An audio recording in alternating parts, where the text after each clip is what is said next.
and me and my granddad are here today to talk about the beautiful Hugh Moore stained glass window in Carlingford Heritage Centre behind us. I know my granddad was involved in it in some way, and I know bits of the story, but I don't know the whole story, so I'd like to know it in detail. So I'm going to ask Grandad a few questions. Is that alright, Grandad? That's alright, yes. And we'll see how it goes. What actually happened to the window? You know, did you have to get involved?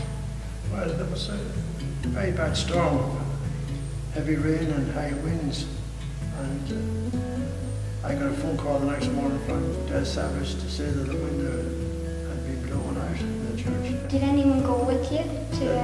My daughter Elizabeth was at home at the time, and I said to Elizabeth, we'd go down and see what things are about, and we went down, and right enough the window was all scattered out in the graveyard, and I phoned home to the yard to get one of them when they're bringing tractor trailer in. And was there anyone there apart from you and Elizabeth?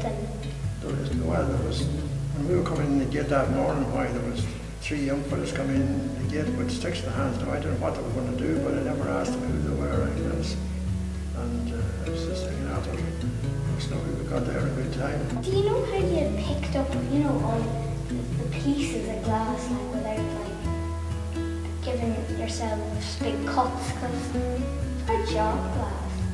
Yeah, well, I think what I did do when I was ringing up for the tractor trailer to come in, the man that was coming in, I told him to bring in a potato basket to gather up the loose pieces. And did you wear gloves at all or anything to protect your hands from the glass? Yeah, I think we wore gloves all right. I'm not sure now, but I think we wore gloves to protect our hands. But the glass wasn't all broken, but it was scattered out, and it was just a means of gathering it up and that sort of thing. Did you store it anywhere?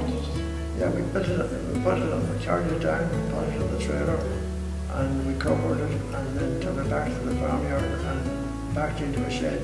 And it must have been there for about, I'd say at least about 3 years. And then we were involved with the committee that was set up as a Heritage Centre. We would like to see it restored. And then one thing led to another, and then we went to see we looked in to see what the building was insured for. It was insured against fire and storm. And we said we would hand over the insurance provided that the window was given first priority, which they did. And then there was an expert come down to look at the window, and then it was taken away. Was there a ceremony to mark the finishing of the window or the whole Heritage Centre? There was no ceremony to mark the replacing of the window, but the replacing of the window was more or less come in along with the restoring the whole building. Yeah. And when the building was opened up, we had our president Mary Robinson there to open the building, which was a great day. It's named after a man called Hugh Moore, in memory of him.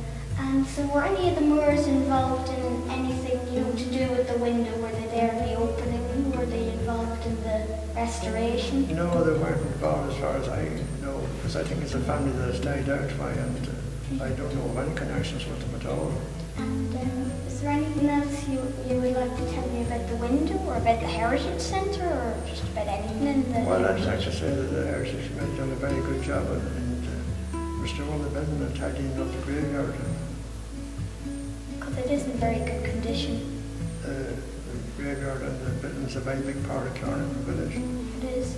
And the fact that it's kept so tidy and neat now is a big addition to the town. And do you have any personal connection to the window? Well, I used to come to church here on Sunday morning, and I used to say that if the sermon wasn't too interesting, you always had the last window to look at. I've got one last question for you. This is the most important question of all, and I've saved this question for the very last question. Am I your favourite grandchild? You wouldn't want to ask me that, would you? Huh? You wouldn't want to ask me that.